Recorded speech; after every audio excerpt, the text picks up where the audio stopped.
Bom dia, irmãos e irmãs. Vamos dar início à nossa aula, fazendo uma oração. Nós vamos ter que correr um pouquinho por causa do tempo e também por causa da extensão da aula de hoje, tá? Mas vamos lá. Senhor nosso Deus, nós te agradecemos, Senhor, por mais essa oportunidade de aprendizado e que essas verdades, Senhor, que nos instruem, também nos levem a uma transformação de vida. E isso, para a tua glória, é que eu te peço. E que não só agora, mas também no culto, o Senhor dê graça também ao Rodrigo de entregar a tua mensagem com fidelidade. É o que nós te pedimos em nome de Jesus. Amém, Pai. Amém. Muito bem, irmãos, vamos continuar dentro desse tema, o nosso curso ainda de 4 temas unificadores da Bíblia. Chegamos à 19ª aula, ainda dentro do tema redenção, a terceira parte, né, dos 4 temas. O terceiro tema, redenção. E hoje nós vamos falar sobre a revelação da nova aliança, revelação da nova aliança. O que nós já vimos até agora? Nós vimos aqui nessa breve recapitulação, nós vimos que dentro do tema redenção, nós vimos na última aula sobre a operação da graça, em Tito 2,14. O texto que nós usamos como referência durante 3 ou 4 aulas, se não me falha a memória, foi Tito 2, de 11 a 14. Chegando no final, no versículo 14, nós vimos a operação da graça. Agora Paulo começa a falar a Tito sobre a operação da graça através de Jesus. Não, ele não usa mais o termo graça como operação, como pedagoga, não é? Mas agora ele mostra Cristo operando. Então ele diz, em primeiro lugar, que ele fala sobre o presente da graça, no versículo 14, ele diz, o qual a si mesmo se deu por nós. Então Cristo veio para nos salvar efetivamente, ele não só proporcionou ou possibilitou a salvação, mas ele efetivou a salvação. A graça então precede a cruz, o coração de Cristo, de Deus, o Deus Trino na eternidade, no coração de Cristo, a graça já estava presente, e ela então era um plano eterno de Deus, a redenção, e então a graça veio aplicar, e a cruz foi o meio através do qual nós somos salvos, né? A morte de Cristo. Vamos ver um pouco mais hoje também sobre isso. Então aqui é o núcleo da redenção, é a cruz. A morte de Cristo é o núcleo, o centro da doutrina da redenção. Em segundo lugar, nós vimos também o propósito da graça. Para que a graça operou? Por que Cristo operou? Ele Cristo, deu a si mesmo para redimir-nos de toda iniquidade e purificar para si mesmo um povo exclusivamente seu. Através da obra de Cristo, na morte, na sua ressurreição e na redenção de Cristo, ele santifica o povo que pertence a ele. Ele separa o povo, ele santifica esse povo. Esse é o propósito, ter um povo seu, exclusivamente seu. Em terceiro lugar, na operação da graça, vemos o resultado dessa obra de Cristo, né? Um povo zeloso de boas obras. Esse povo de Cristo, ele é zeloso. Zeloso quer dizer que o cristão não é apenas capacitado para praticar boas obras, mas ele é entusiasmado e vem do coração. A transformação, a redenção,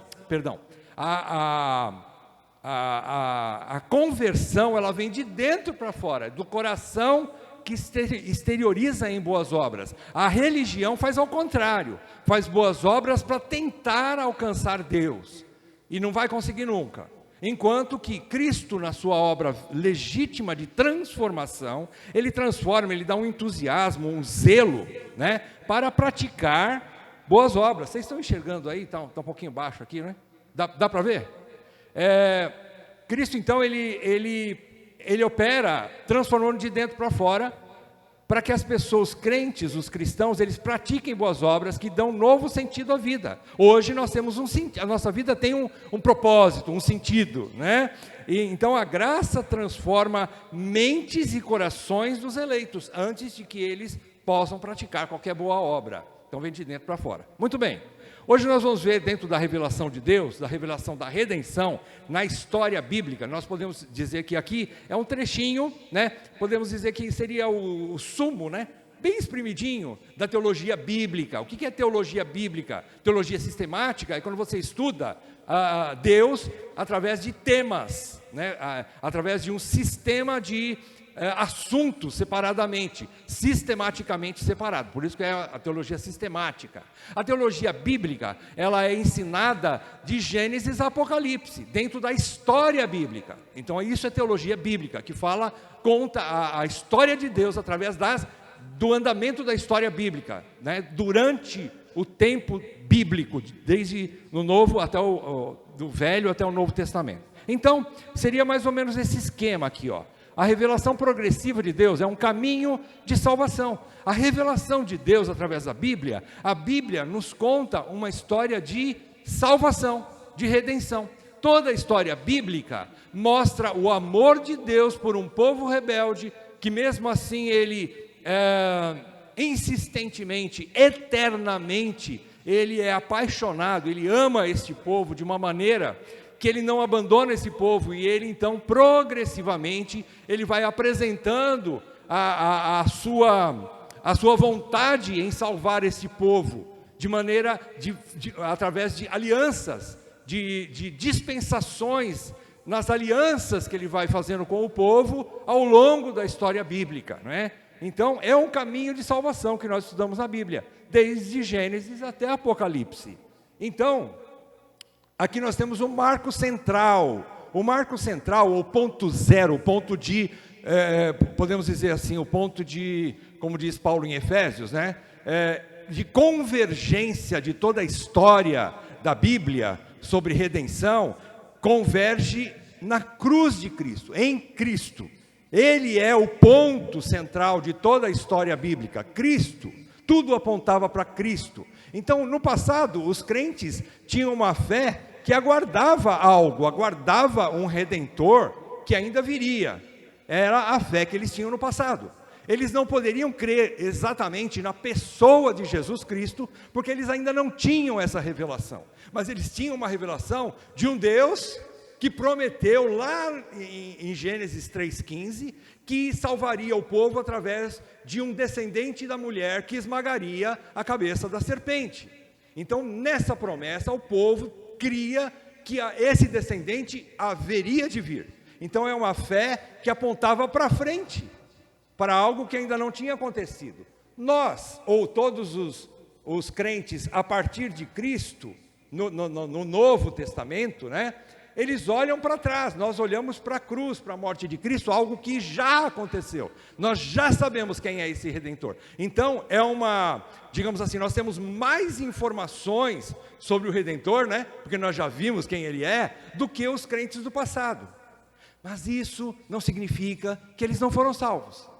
Eles foram salvos através da fé, independentemente de ainda não entenderem direito quem era o Redentor. Eles não tinham informações suficientes, mas a fé foi suficiente para eles crerem nesse Redentor que viria, né? Aqui na morte de Cristo. Então, eles tinham uma esperança para Cristo, eles olhavam para frente, né? Eles tinham essa esperança, e nós hoje já conhecemos Cristo, né? Então hoje nós apontamos para aquilo que já está consumado na cruz do Calvário. Cristo já veio, a redenção já aconteceu. Então, isso aqui é a fonte, Got Questions, né, que eu tirei, para a gente ter essa imagem aqui, que está muito boa, simples e objetiva, né, para a gente entender a história bíblica. Muito bem. Sobre as alianças de Deus com o seu povo, eu gostaria que você pudesse me ajudar, abrindo rapidamente a Bíblia, que são vários textos, para a gente analisar cada uma das alianças que Deus fez com o seu povo, ao longo da história. Você vai me ajudar? Vamos lá. A primeira aqui que nós vamos ver é a aliança da criação, lá em Gênesis 2,15. Vamos abrir Gênesis, capítulo 2, verso 15. Deixa eu pegar aqui também. Gênesis 2, 15 a 17. Eu vou ler aqui. Tomou, pois, o Senhor Deus ao homem e o colocou no jardim do Éden para o cultivar e o guardar. Deus deu uma ordem, cultivar e guardar. E o Senhor Deus lhe deu esta ordem, né? De toda árvore do jardim comerás livremente, mas da árvore do conhecimento do bem e do mal não comerás, porque no dia em que dela comeres, certamente morrerás. O que nós vemos aqui? Aqui já é uma ordem de Deus e uma aliança que Deus faz com Adão. A primeira aliança é uma aliança chamada aliança de obras. Aqui dependia da obediência de Adão para que ele continuasse o quê? Vivo. E vivo significa em relacionamento com Deus. Porque Adão não morreu literalmente na carne, mas ele morreu espiritualmente quando ele pecou. Então ele deixou de ter relacionamento com Deus. Toda a história da humanidade refere-se a um relacionamento entre a humanidade e Deus. Nós fomos criados para Deus. Tudo que existe nesse mundo, seja qualquer coisa que você colocar, existe para Deus. De alguma forma, tudo existe para Deus. Este mundo é de Deus. O universo é de Deus. E tudo está aqui para Deus. Ah, mas e as coisas feias desse mundo? Uma hora Deus vai ser glorificado nelas. Nós não entendemos ainda. Mas tudo é para Deus. Então, primeiro um relacionamento, né, que Deus exigiu para que tivesse aliança entre eles. E o sinal desta ordem que Deus deu é uma aliança de obras. Adão deveria fazer a obra de obediência, não comer a árvore do conhecimento do bem e do mal, mas o sinal da vida, o sinal da aliança é que Deus deixou uma árvore da vida no centro do jardim. Esta árvore da vida é que era o relacionamento, mostrava ali uma aliança de vida entre Adão, Eva, lógico, né? Seus descendentes, só que não aconteceu, né? Mas seria essa a aliança que Deus fez com o homem, né? Segunda aliança, aliás, dentro do problema da queda, depois do problema da queda, Deus já tinha a redenção preparada através de obras. Mas obras de quem? Do próprio Deus. Através das obras, né? Por exemplo, foi uma aliança intratrinitária. O que significa intratrinitária? É uma aliança que Deus fez com Ele mesmo, entre as três pessoas da Trindade. Uma aliança feita entre o Pai, o Filho e o Espírito, focando na redenção. Essa aliança trinitária, também chamada em latim Pactum Salutis, ou Pacto da Redenção, você vê lá em Gênesis 3,15, vamos lá? Gênesis 3, versículo 15. Porém, inimizade entre ti e a mulher, entre a tua descendência, falando para a cobra, né? Para Satanás, entre a tua descendência e o seu descendente.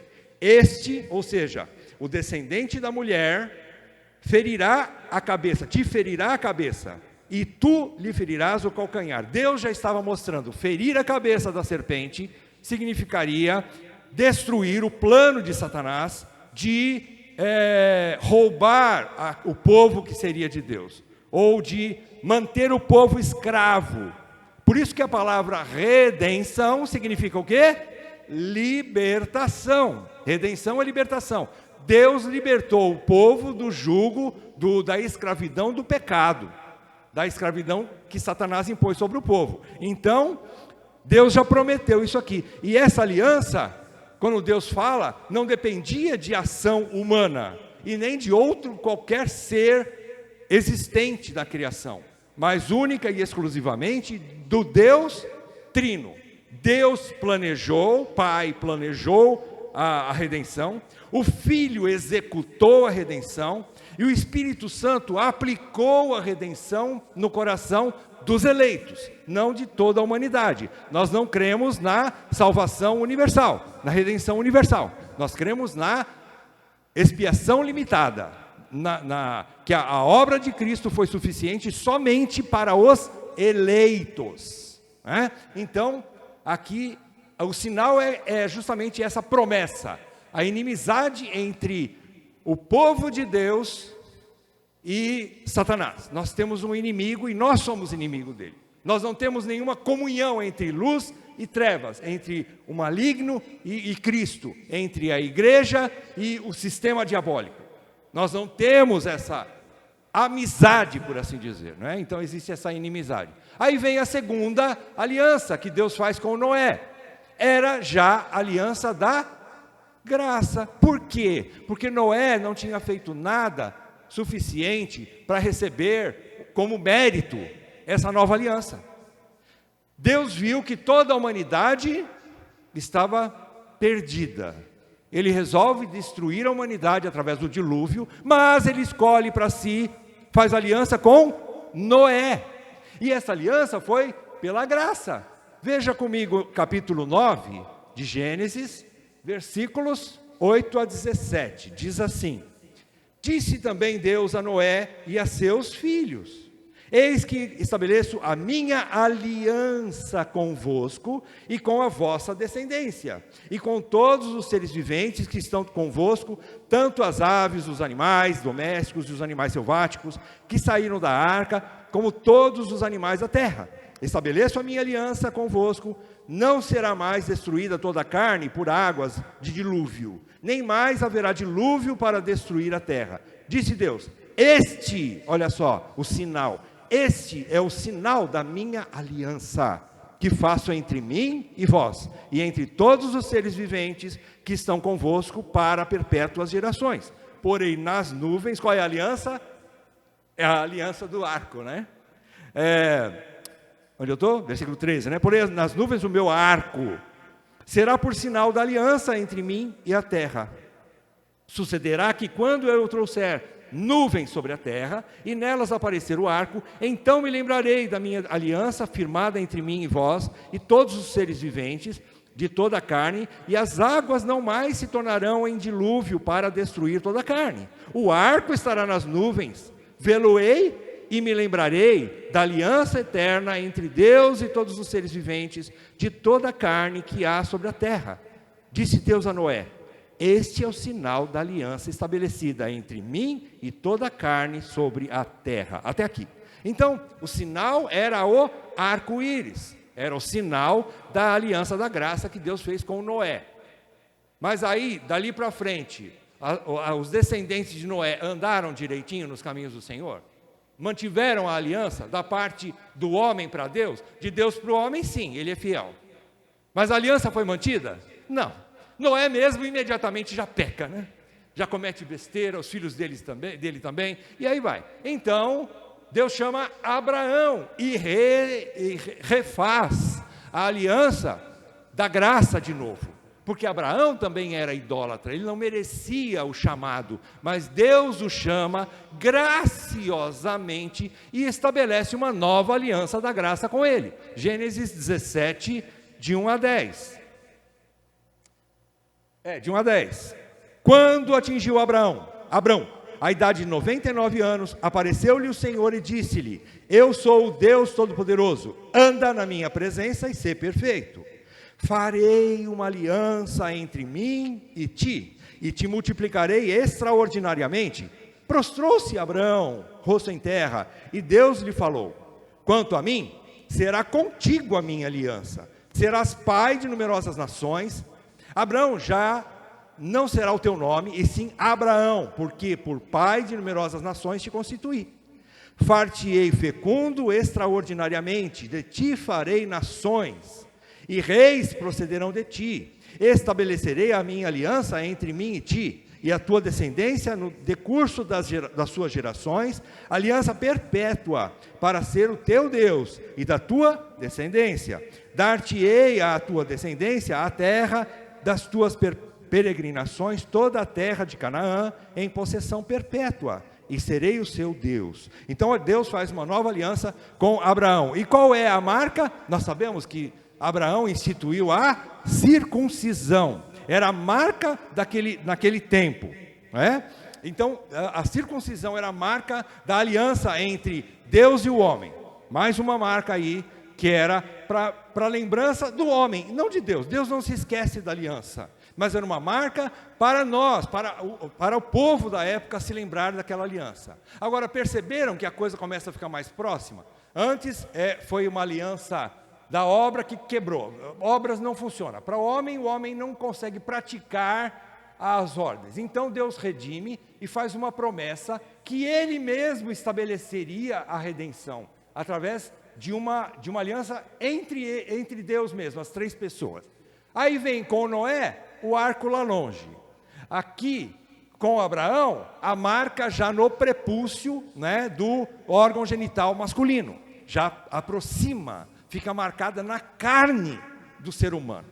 Em terceiro lugar, aliás, em quarto, Moisés, de novo, uma aliança da graça, mais obras. Quer dizer, Deus enviou, nós não vamos ler aqui Êxodo 20, mas você sabe que Êxodo 20 fala sobre a lei, sobre o decálogo, não é? Os 10 mandamentos. Deus novamente manda os 10 mandamentos. Ele quer dizer o seguinte: vou provar para vocês que a aliança através de obras não funciona, mas a aliança da graça está contida aqui. Por quê? Porque Deus deu os mandamentos não para que o homem fosse salvo pelos mandamentos, mas ele, através da fé em Deus, ele praticaria os mandamentos como gratidão, como obediência, em forma de gratidão a Deus. Foi isso que a lei quis dizer. Quando Deus envia a lei serviria como raio-x do homem. Através da lei, Deus queria mostrar para o próprio homem que ele não conseguiria praticar toda a lei, e ele é incapaz de fazer isso. Era um raio-x para mostrar para o homem a sua incapacidade. Isso deveria fazer com que o povo naquela época pensasse, através da lei que Moisés deu para ele, e dizer assim: Senhor, nós não conseguimos. Senhor, então eles clamariam pela graça e falariam para Deus: Senhor, nós não conseguimos praticar. Aí Deus ia responder para eles. Não aconteceu isso, né? Mas estamos fazendo uma hipótese aqui, né? E Deus responderia: é esse ponto que eu queria que vocês chegassem, que vocês dependem de mim para praticar as obras da lei, e que vocês não são salvos por causa da sua obediência, mas vocês são salvos para a obediência na lei. Eu salvei independente da obra de vocês. É isso que Moisés, através da obra, que está em interrogação, né? Porque o povo abraçou como se fosse obra. Então o que o povo respondeu para Deus quando recebeu a lei? Tudo o que o Senhor disse, nós faremos. E o povo fez? Não. Não fez. E era para o povo entender isso, e não entendeu. Então, através de Moisés, veio a obra, mais uma vez a aliança da graça, mas não por obras. E o sinal foi o sábado. O sábado era o dia de reunir toda a família e ir para o lugar de adoração e adorar a Deus. Era um dia que não fazia obra nenhuma, não se fazia, era uma lei. Estava no decálogo. O sábado era o ponto central de comunhão entre o homem e Deus. Por que sábado? Porque era o dia de culto. Era o dia de estar aqui, como vocês estão, adorando o Senhor, ouvindo o Senhor, queimando ofertas ao Senhor. Era o dia do sábado. Essa era a aliança na época de Moisés. Aí ele já estava mostrando que no sábado era através de um corpo, a aliança não era mais através de uma família unicamente, mas de um povo, né? De um povo adorando, e Deus mostrando, né? É através desse povo que está, esse povo é a minha descendência, é a minha propriedade, né? Depois veio então Davi. Olha o que Deus promete a Davi. Continua na aliança da graça. Por quê? Mais uma vez, Davi não foi perfeito. Davi pecou. Mas Deus fez aliança com ele? Fez. Mas quando ele pecou, Deus quebrou a aliança? Não. Então foi pela graça, não foi pelas obras. Antes, Deus já sabia que Davi, eu falei Abraão? Davi, Deus sabia que Davi não seria 100% fiel, e não foi. Mesmo assim, Deus o escolheu para fazer uma aliança. Como assim? Pela graça. Veja lá em 2 Samuel, agora vamos ter que correr aqui para frente.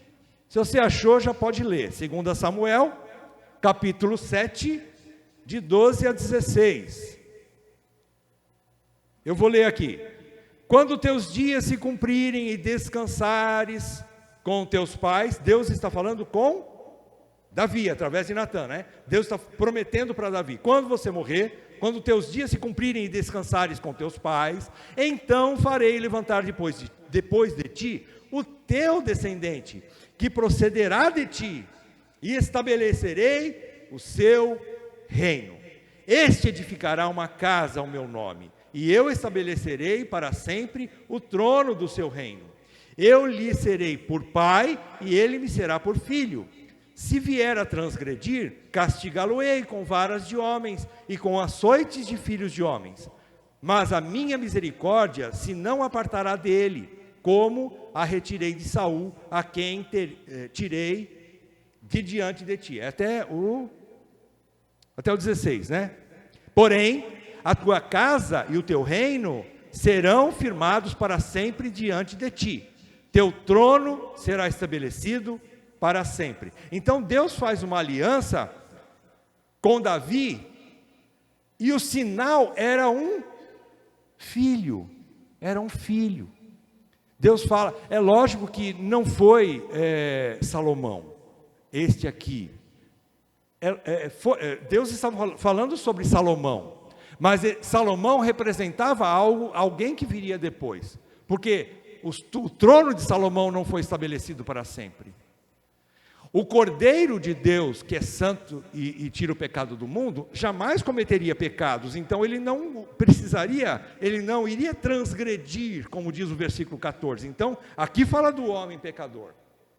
Mas o trono eterno fala de alguém que não era pecador, que era alguém santo, que Deus estabeleceria essa aliança. Então, era um filho que viria dessa aliança da graça com Davi, da linhagem de Davi, da tribo de Davi, que viria ainda, né, que seria não exatamente Salomão, mas seria um descendente de Davi.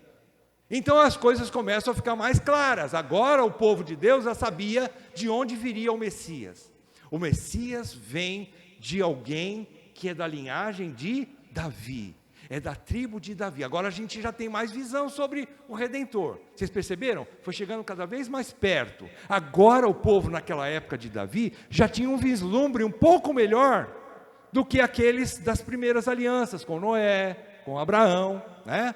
Então agora eles já tinham um pouco mais de clareza sobre o Redentor, sobre o Messias, né? Seria um filho da casa de Davi.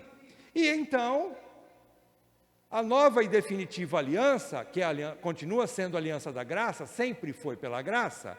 Jeremias já apontava isso, muitos anos antes de Cristo. E ele já dizia, lá no capítulo 31 de Jeremias, Deus falou para o seu povo, eles já tinham um vislumbre então, de alguém da linhagem de Davi, que seria o Redentor. Veja, Jeremias 31, a partir do 27, Deus diz assim: eis que vem dias, diz o Senhor, em que semearei a casa de Israel e a casa de Judá com a semente de homens e de animais. Como velei sobre eles para arrancar, para derribar, para subverter, para destruir e para afligir, assim velarei sobre eles para edificar e para plantar, diz o Senhor. Naqueles dias já não dirão, os pais comerão uvas verdes e os dentes dos filhos é que se embotaram. Cada um, porém, será morto pela sua iniquidade. De todo homem que comer uvas verdes, os dentes se embotarão. Eis que vem dias, diz o Senhor, em que firmarei nova aliança com a casa de Israel e com a casa de Judá. Até o 34, né? Olha só. Não conforme a aliança que fiz com seus pais, falando das alianças passadas, no dia em que tomei pela mão para os tirar da terra do Egito. Está falando lá na época de Moisés, né? Quando eu os tirei do Egito, já era um povo. Perceberam? Já deixou de ser exclusivamente uma aliança com Noé, exclusivamente uma aliança com Abraão, mas era um povo, né? Então eu estabeleci uma aliança com eles quando eu tirei esse povo do Egito, e não dessa forma, porquanto eles anularam a minha aliança. A aliança foi anulada da parte do homem para Deus. Deus nunca anulou a aliança, ele permaneceu fiel. Quem quebrou a aliança todas as vezes? O homem, o povo. Então, não obstante eu os haver desposado, diz o Senhor, eu tinha com eles como esposa, né? Eu tinha eles como meus parentes, meus filhos, minha própria esposa, eu tinha casado com eles, mas eles foram infiéis, foram adúlteros, anularam a aliança. Versículo 33, porque esta é a aliança que firmarei com a casa de Israel depois daqueles dias, diz o Senhor. Presta bem atenção, a aliança agora como se aproxima.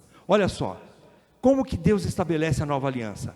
Na mente lhes imprimirei as minhas leis, também no coração lhes inscreverei. eu serei o seu Deus, e eles serão o meu povo. Não ensinará jamais cada um ao seu próximo, nem cada um ao seu irmão, dizendo, conhece ao Senhor, porque todos me conhecerão, desde o menor até o maior deles, diz o Senhor, pois perdoarei as suas iniquidades e dos seus pecados jamais me lembrarei. Aqui ele já estava anunciando que ele ia enviar o seu Espírito para morar dentro do homem, uma transformação, é uma conversão que não dependia da força humana, mas aqui já estava ligado através de uma obra que Deus faria.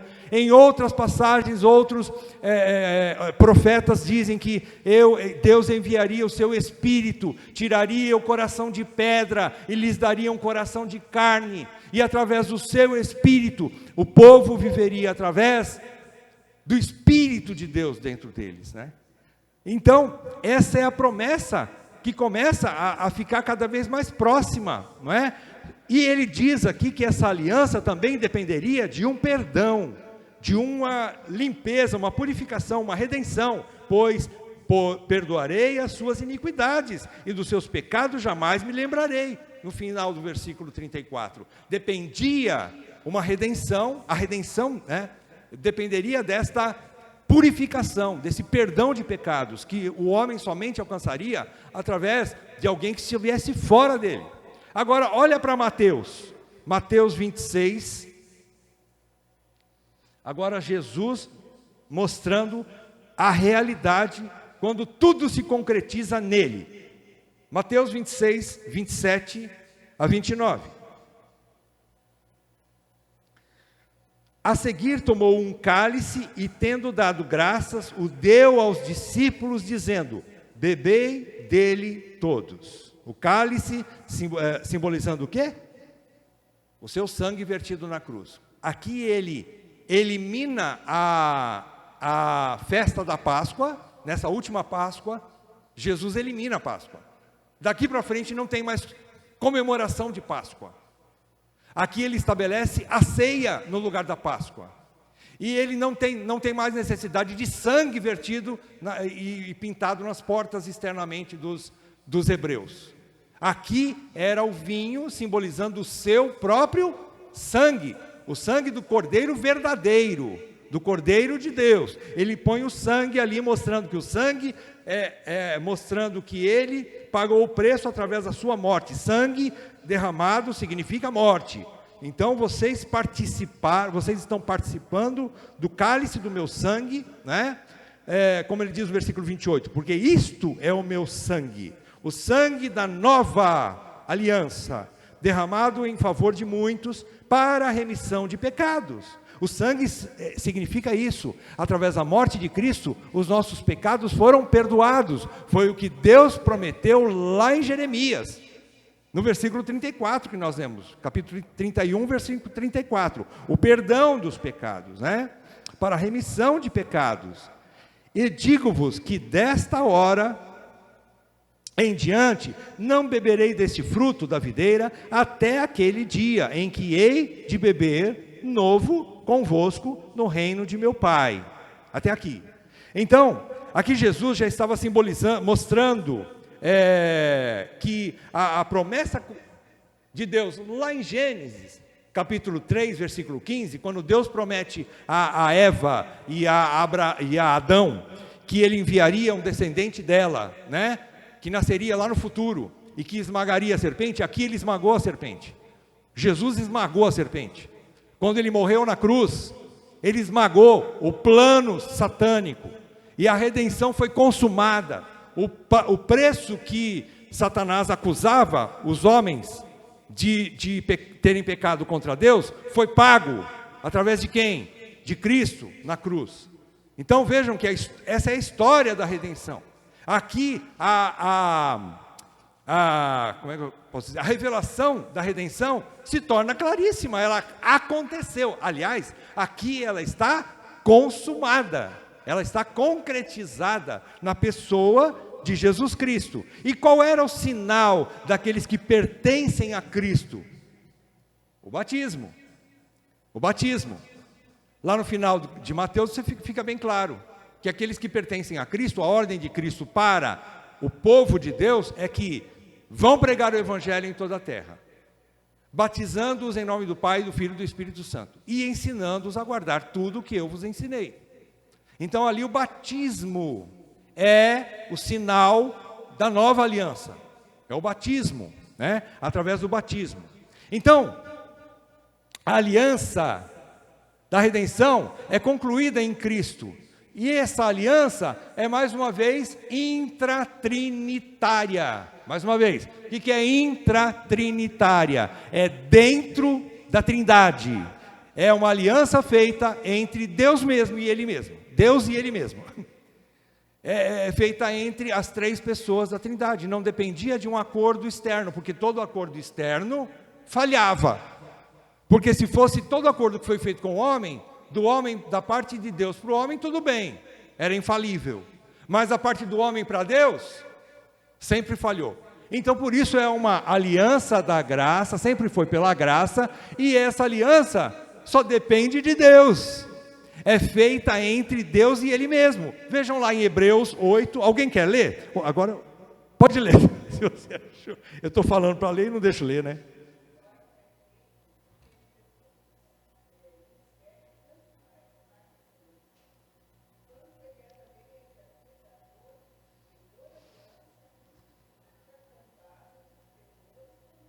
Exatamente, olha só. Então, o autor de Hebreus está mostrando para os hebreus, ali escrevendo essa carta, mostrando o perigo, né, de eles abandonarem a fé em Jesus Cristo. O autor está querendo dizer que, se eles abandonarem a fé em Jesus Cristo, eles estão perdidos, porque não tem outro meio de salvação. Só existe um remédio, só existe um redentor. Não existe nenhum outro Salvador a não ser Cristo. E Cristo é aquele que teve maior ministério.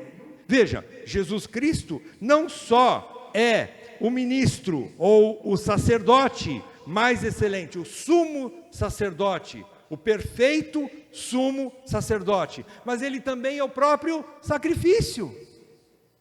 Então ele mesmo se entrega para morrer, ele se deu, lembra-se de 2,14 lá de Tito, 2,14? Ele se deu por nós. Então aqui o próprio Cordeiro, que também era o sacerdote, ele se imolou, por assim dizer, né? Ele se entregou à morte para nos redimir. Então, diz aqui, versículo 6, capítulo 8 de Hebreus. Agora, com efeito, obteve Jesus ministério tanto mais excelente, está falando do ministério sacerdotal, que Cristo é superior, né? Quanto é ele também mediador de superior aliança. Essa aliança, tendo ele como mediador, essa aliança então não será quebrada jamais. Ele é o único mediador.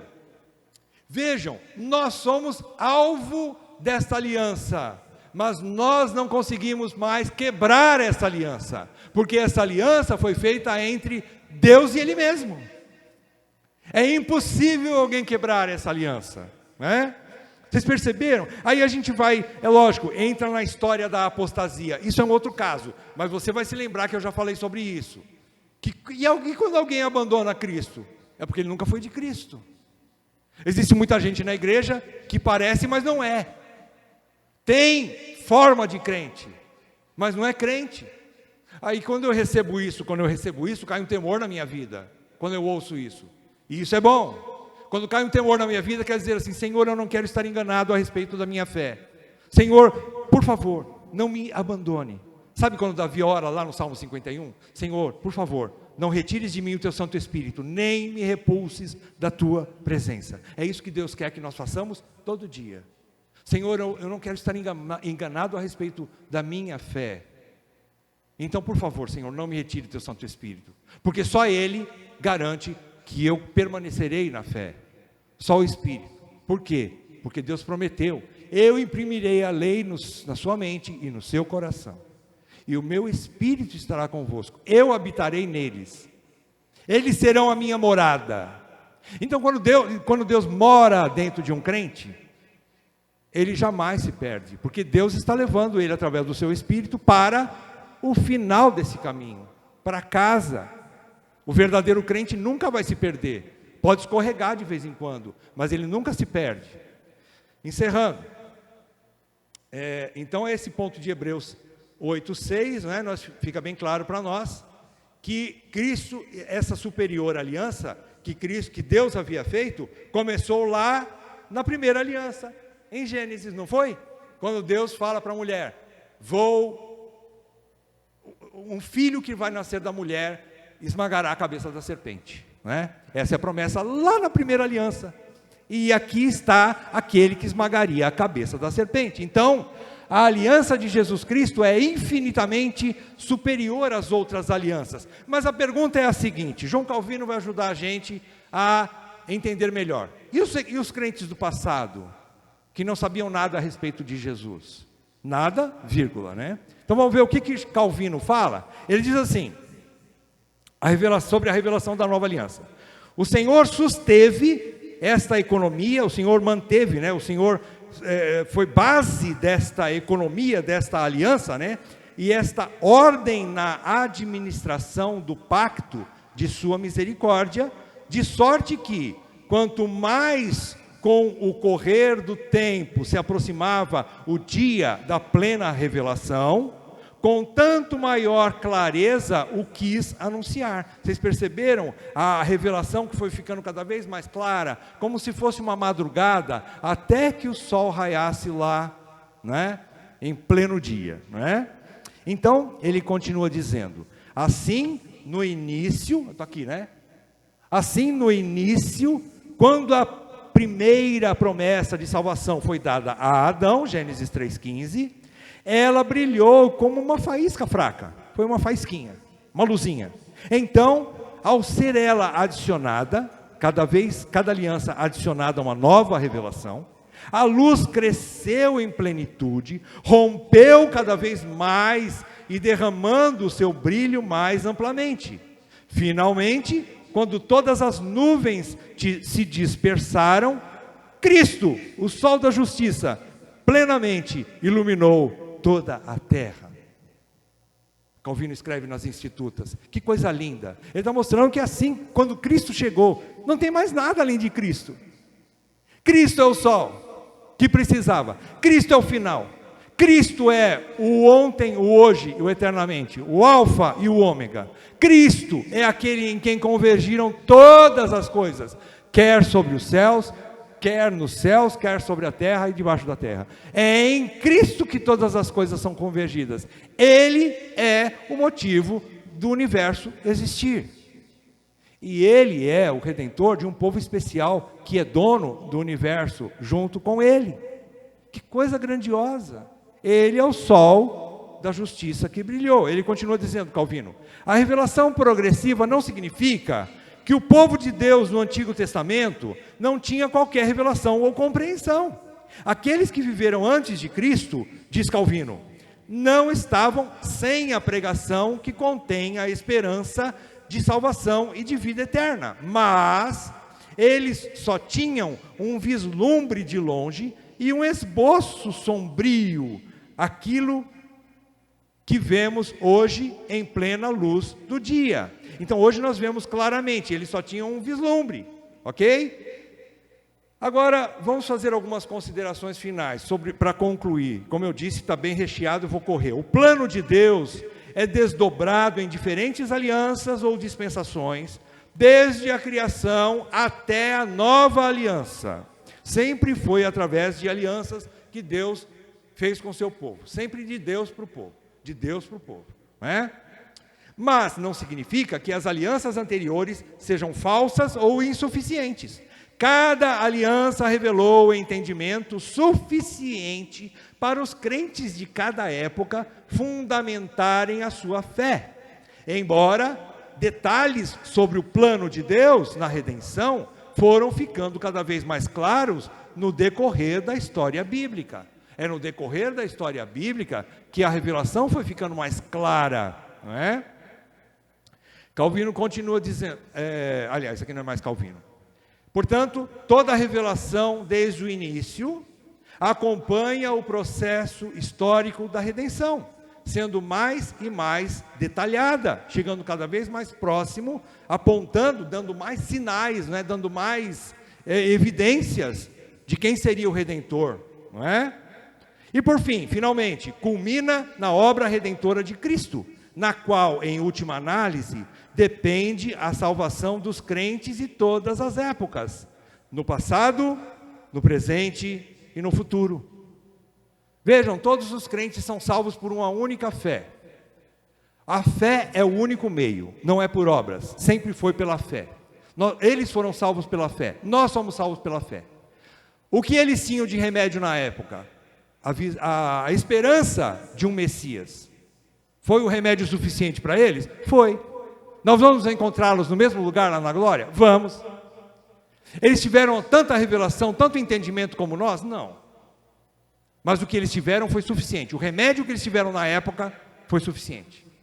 A confiança que eles tiveram no Deus que eles criam na época e as suas promessas foi suficiente.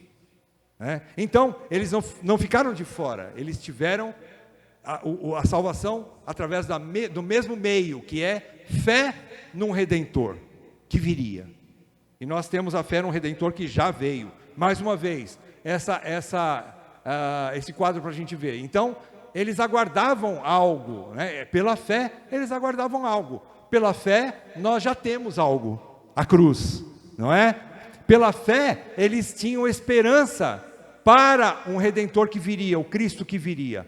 Hoje nós já conhecemos o Cristo que veio, né? Mas tanto eles como nós nos encontramos aqui, ó. Aqui é o ponto de convergência de todo cristão, todo crente, né? E eles são cristãos também. Por quê? Porque só Cristo salvou. Eles no passado também. Eles não sabiam quem era o Cristo. Jesus Cristo, filho de Maria, filho de José, filho de Deus, né? Eles não sabiam. Mas agora eles são cristãos também. Por quê? Porque somente o sangue de Cristo salvou esse povo, tanto no passado como no futuro, né? Amém, irmãos?